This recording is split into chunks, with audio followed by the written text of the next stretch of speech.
我们这个服务团队经常受到民众的陈情啊，被流浪狗追逐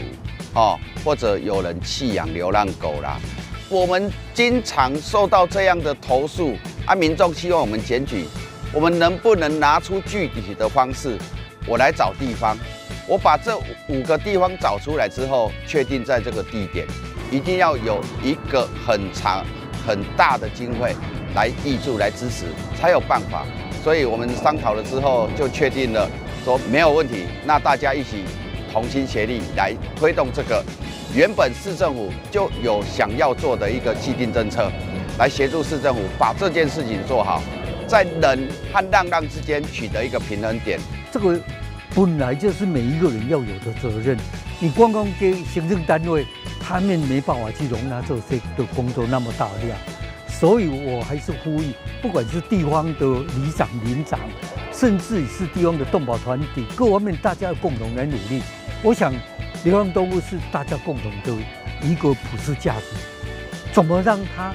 生活得好，但是又不能影响到人的生活，我想是未来大家一个重要的课题。重点在于这些的源头管理是一个很重要的点。如果再加上后面还有这些后送，然后把后送的单位再来个别的训练成另外的工作权，也不是不可行的。那我觉得踏出这一步，给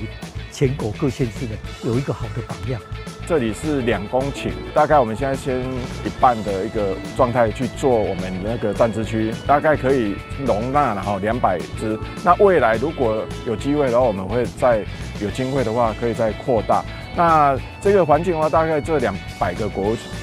这些我们的犬只啊，大概是以收集我们那个仁德区，尤其是成功里为优先。这边的区域未来还是会开放认养。就是说我们把狗训练好，那我们先进来以后做好训练，放在我们毛孩生活村以后，然后再把狗狗在这边做认养的一个动作。掌握施政3分钟，台南进步向前冲。3、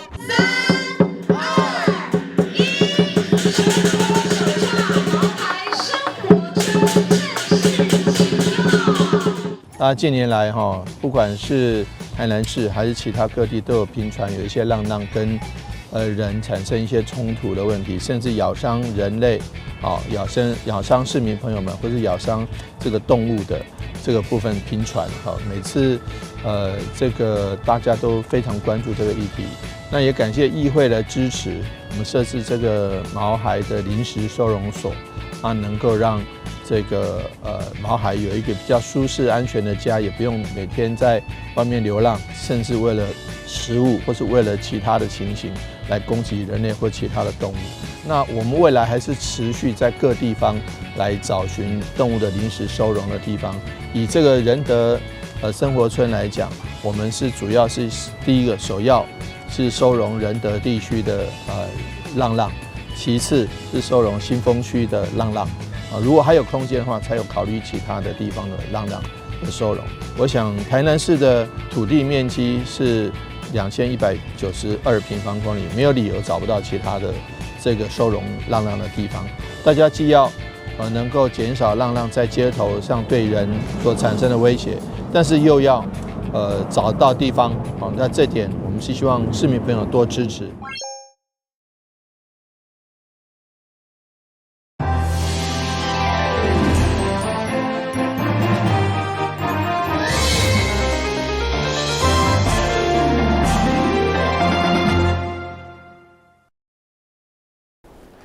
了是关于欢喜看11月29日中嘉台南电新闻，台南市开办大型消防公车，并且甲健保署合作推动新嘉义巡回医疗。其中每天伫记者会除了宣布新增加4条消防公车的路线，而且佮结合西医、齿科以及长期照顾等服务，来加强偏乡的医疗品质。会中行政院政务委员陈时中嘛到场见证，对该项便民的服务表达肯定。健保署门下开启药房宫关键齿科诊疗设备服偏乡，这回进驻后壁区新嘉义活动中心，每礼拜4也阁有西医服务。派上好医生，阮是派博士医生，这非常的好医疗啊，设备也有啊，搁呢，伊家己会搁是光机查来，所以呢，这间等于是一间诊所。不止医疗，台南市长黄伟綽嘛宣布，交通局的消防公车嘛开设4条路线，范围包括后壁、新营、柳营、东山兼水5个区。要坐消防公车去对，有当时去看病啊，有当去摕药啊，有当要饲奶啊，定定有当时咱社会人也要出门的时候打电话。黄21跟黄22的路线哦，就是我们不但服务了刚刚弯道的地点，我们也都把它从新营市中心出发哈。把这些以前没有服务的地方把它连接起来。中央地方跨协合作，和偏乡医疗会当全方位。行政院政务委员陈时中嘛到场支持肯定。要看一个病也足困难，要出一个门也足困难，老问题，但找出新方法，带给市民真大的方便。不要遗漏任何一个人，非要是少的一个人，但是交通来了，他可以出门。会当出门，就会当做这件代志，地区的活力就起来了，非常的感动。健保署伫偏乡设立巡回医疗，甲医师送入来，消防公车是到厝内甲长辈载过来，一摆解决交通就医两大需求。台南新闻社会采访报道。南台科技大学29号举办新任校长交接典礼，由清华大学电机资讯工程教授黄仁富接下印信，正式接任第6任校长。黄校长表示，伊将把南台定位做实做 AI 科技大学，嘛让南台迈向新的发展阶段。伫个南台科大董事长张信雄的感召下，下任的代理校长周德光将印信交接予新任的校长黄仁富，成为南台科大第6任的新的校长。请再次鼓掌，谢谢张董事长。交接典礼由董事长张信雄亲自主持。董事长伫个致辞时，除了感谢下任的代理校长周德光伫个任内为学校所做的贡献。另外，对着新任校长黄仁富教授伫个人工智慧领域的表现甲成就，嘛表示肯定。现任国立清华大学电机资讯学院资讯工程学系特聘教授，拥有丰富的学术及学业经验。及产业经验，也是著名的人工数位专家，专兼物联网与人工数位技术，特别是研发多项数位农业技术，对提升台湾农产品品质与产量做出重大贡献。李新任校长黄仁富本身是国立清华大学电机资讯学院特聘的教授，同时嘛是 AI 领域的专家，曾经将 AI 的技术成功应用伫个智慧农业，并且创办摩克斯的平台。未来嘛要将南台定位做 AI 实作的科技大学，定位我们学校为实作型的 AI 科技大学哈，那这个怎么做呢？所以我会希望来建了一个我知道我也建的差不多了哈，叫做 AI 人才培育的平台，就是让我们的孩子们不只是我们学校的孩子，附近学校的高中、高职科学园区我们都可以来教授有关这个 AI 模型就像视觉就影像辨识啦，听觉就声音辨识啦。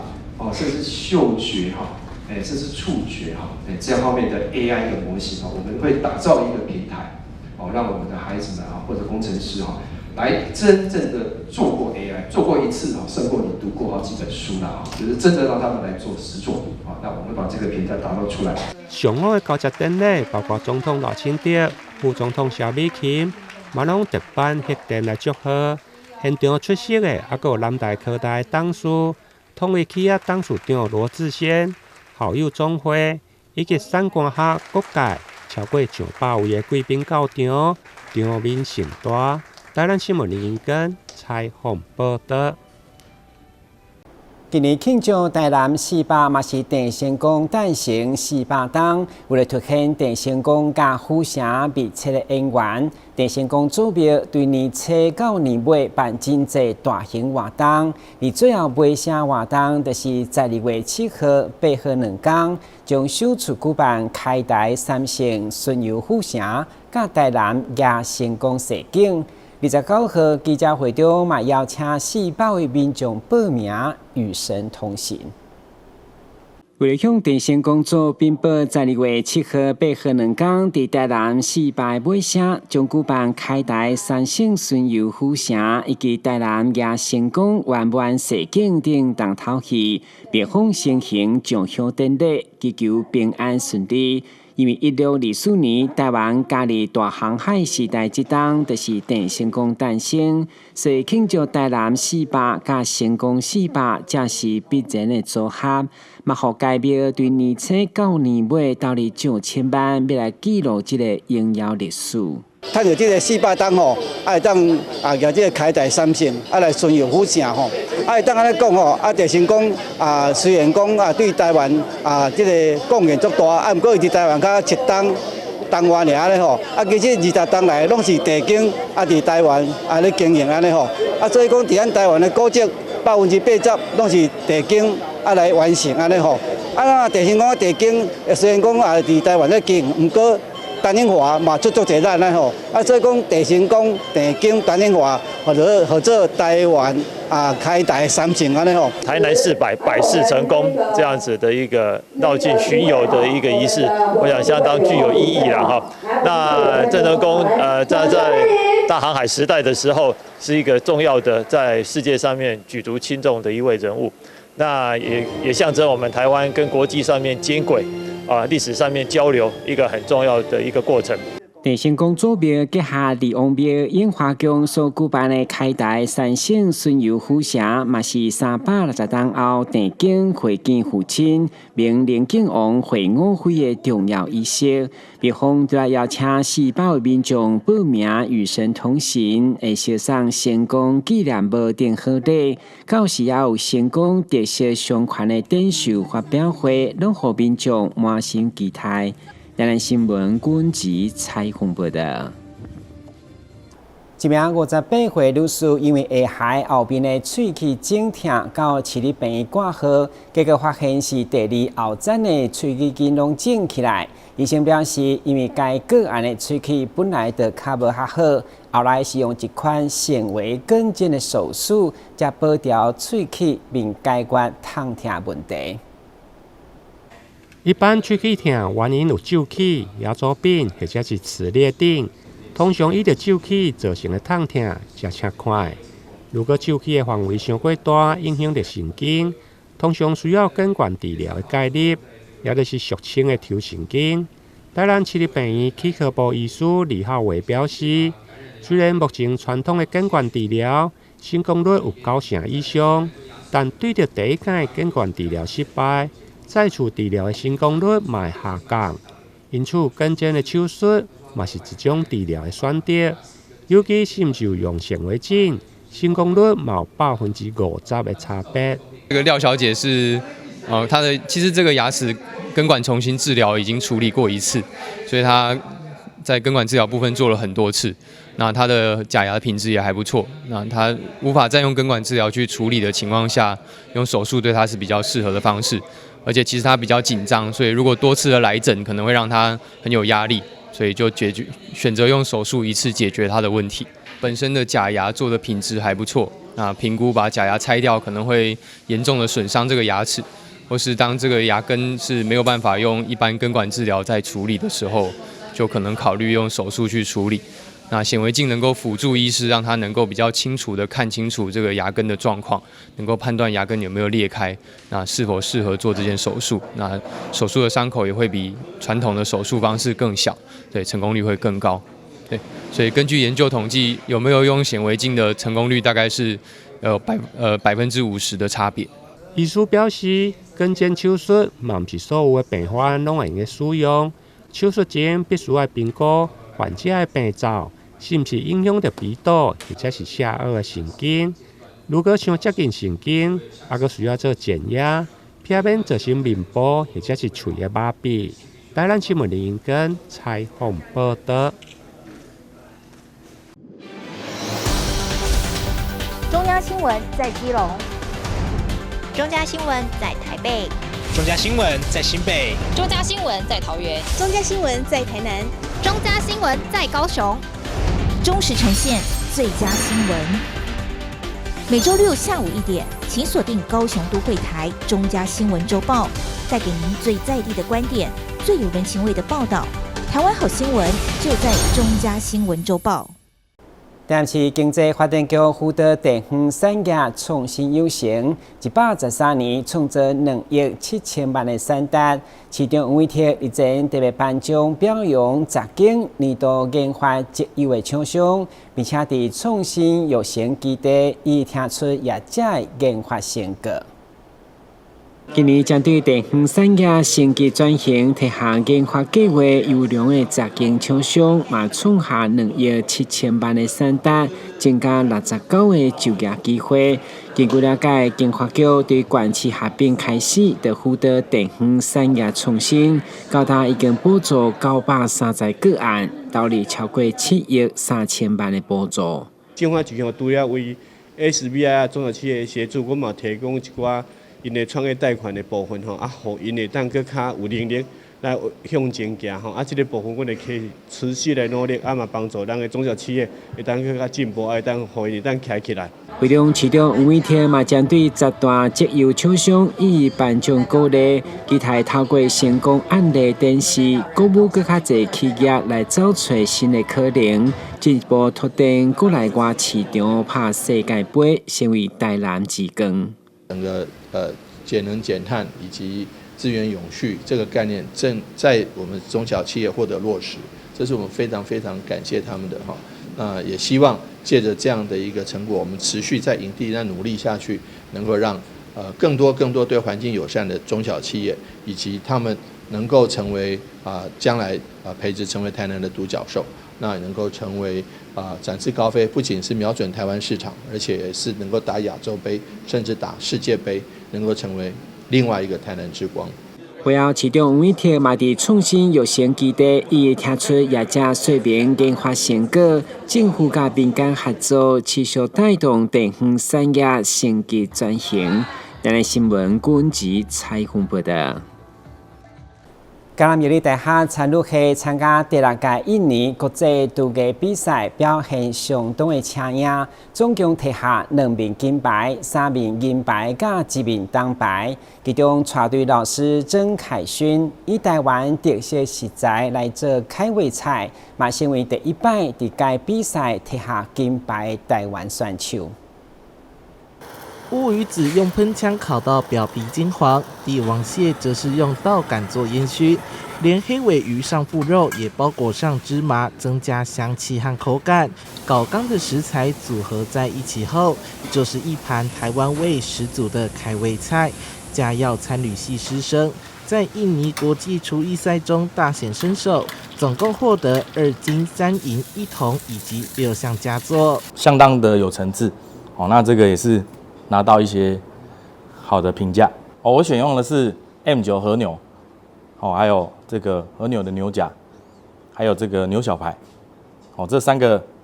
不同的部位呢，我做成了3种吃法。这样子呢，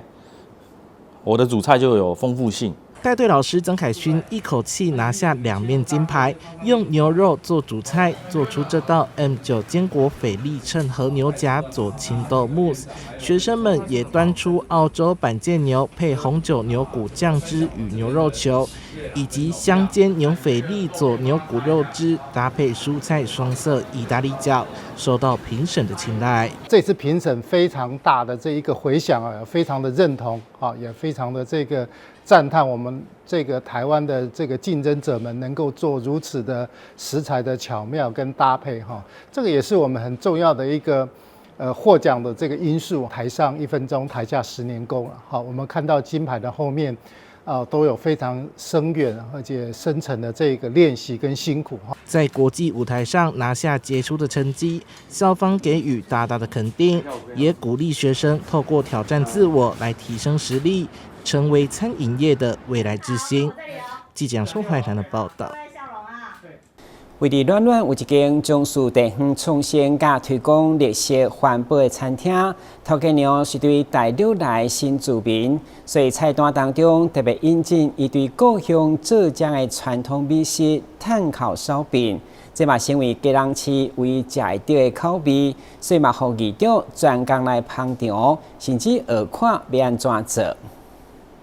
吃着刚出炉的浙江美食小吃炭烤烧饼，基隆市议会议长童子伟大赞，实在太好吃了。饼皮蓬松，掺杂绞肉和咸香梅干菜的内馅，吃起来还带着淡淡的酒香味。吃起来非常的好吃，我刚刚第一次吃到，吃下去这一口，把那个梅干扣肉的那个味道完全的跟这个烧饼结合在一起，我不知道怎么形容，还带一点点酒香。它那个味道真的是把梅干扣肉完美的呈现，这是我这个礼拜吃过最好吃的东西。谢谢。好，这1个月。谢谢。可能这2个月。非常完美，赞。这家位在暖暖区东市街，从事地方创生、推广绿色环保的复合式餐厅山水草间，由返乡青年老板柯志伟和从大陆浙江嫁来台湾的老板娘吴玉芬一起经营，特地引进浙江的传统美食小吃炭烤烧饼。目前基隆市只有在这里吃得到。老板娘说，好吃的秘诀就在于馅里面加了3蒸3晒过浙江当地原汁原味的梅干菜。因为我们口感有差别，就是吃起来酒香，它其实这种老面发酵出来的那种香味，然后区别于发酵粉出来那种味道是不同的。然后梅干菜呢也是很特别的，是3蒸3晒过，因为很多说法就是3蒸3晒过，其实对身体肠胃是会很好的。然后它吃起来跟五花肉夹在一起，就会特别香的味道。这种看起来跟制作胡椒饼类似的炭烤烧饼，其实并不一样。胡椒饼是把包着肉馅的面团贴到火炉里面去烤，而烧饼则是把肉馅梅干菜包进面团，再擀平后才拿进去烤。胡椒饼的炉子是铁炉，而炭烤烧饼的炉子内壁则是陶土，炉子外面则是用木头包起来。其实里面还是都是陶土的，因为是高温烧制的。外面的话，它是有加上木头。其实木头都是有要求的，它的韧度啊，或者是树龄啊，都是有一定的要求厚度。对，然后这样子的话，就感觉它更传统一点点。然后其实它也是相对比较安全，因为我们家有很多客人来，很多靠近看。如果说是那个铁皮的，其实外面是会很烫的。这个的话也起到隔热的作用，因为其实也能保温。一向关心新住民的议长童子伟，则是闻香而来，特地来学习制作，并且品尝这种好吃的炭烤烧饼。前面包馅以及擀平的动作都做得很好，不过在最后这一关，看到老板娘拿着生的烧饼面团，把手伸进去400度火炉里面要烤熟。站在一旁的议长童子伟面有难色，苦笑地说：“这也太刺激了吧！”我手放进去哦。对，你们听到气的声音，你们听到刺的声音，又听到我害怕的声音。没关系，叔叔没有练过，手不敢伸进400度炉子里面很正常。但是用铁夹把烤好的烧饼夹出来，还是可以小露一手的。可以，完美。对吃东西相当挑剔，平常几乎不吃面食类的议长童子伟，品尝烤好后的烧饼却是赞不绝口。我今天来到感觉来到了浙江，大家也知道我不能去中国，好不好？也没办法去。但是我今天来到我们暖暖的山水草间，看起来像胡椒饼，结果是他们浙江的这个烧饼一大特色。我刚刚试做了一下，我们在做的过程中是一个蛮新鲜的体验，我也没拿过刀子，而且是浙江带过来的这个窑烤的这个炉啊，里面还是有陶土，非常特别。那我们老板娘本身就是从浙江来到我们台湾，然后在我们这边暖暖做了个地方创生的一个商店，然后结合我们大自然，其实非常特别跟吸引人的，然后也提倡我们的低碳经济。那我也希望一直有希望有机会来到暖暖，可以来重视跟发掘我们的地方创生，鼓励年轻人创业，然后回乡。然后他的先生是基隆人，然后回乡，把外国人把浙江人也带来，好，那感受到我们这个不同的文化，吃起来非常的好吃。老板和老板娘更是特地把炭烤烧饼和基隆在地山药做出来，加上鲜虾的羹汤搭配在一起，成为餐厅的一项主套餐。希望把山海相连饼羹香的好滋味带给大家。不过要来这里品尝套餐前，记得先打电话预约哦。记者吴俊松基隆报道。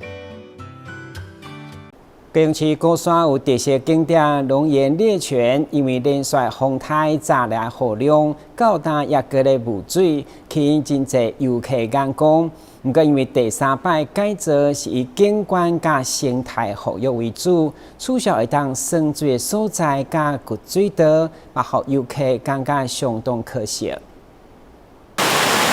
龙岩猎泉泉口涌出丰沛且清澈的水源，但整个泉区已经是布满青苔，大部分的区域还长满杂草与泥土，更是没有人玩水。相较于改造前民众欢乐的在池区开心戏水的景象，似乎是回不去了，让许多游客惋惜。就家长带小朋友在那边玩水，这样感觉很温馨啊。一个夏天玩水的好地方。对对对。然后脸书哪里或是我们那些都会有人 po 小朋友在这边玩，然后大家看到以后都会想说，来爬山顺便让小朋友玩一下。现在这个情况，因为青苔会让人家觉得有点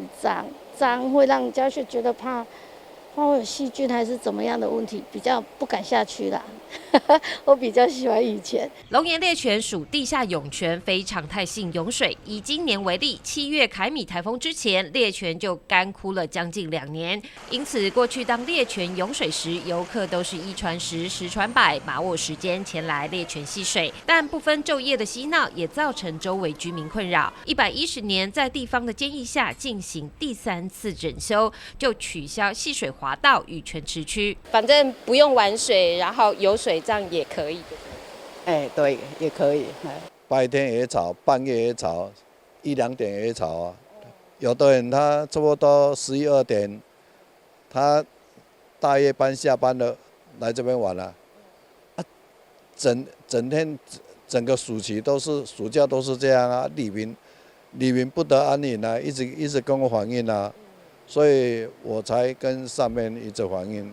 要把这个猎泉把它稍微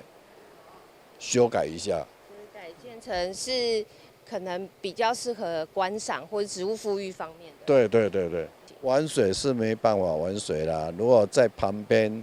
脚下去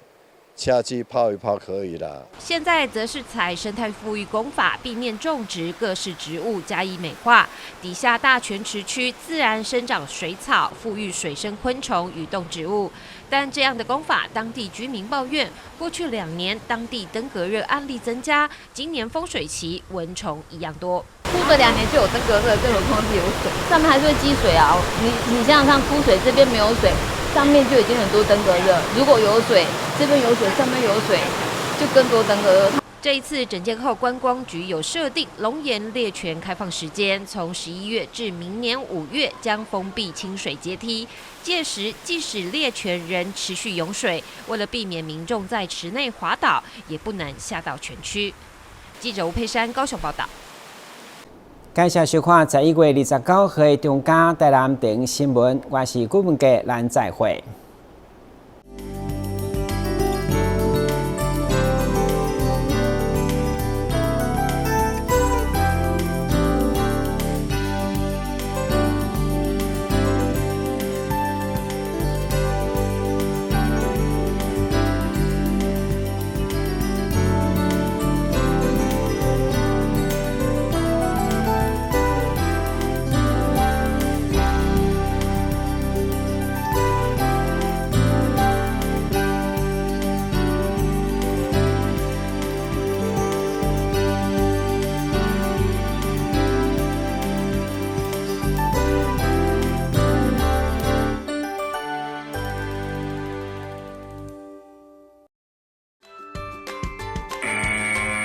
还记得演练抗震保民3步骤吗？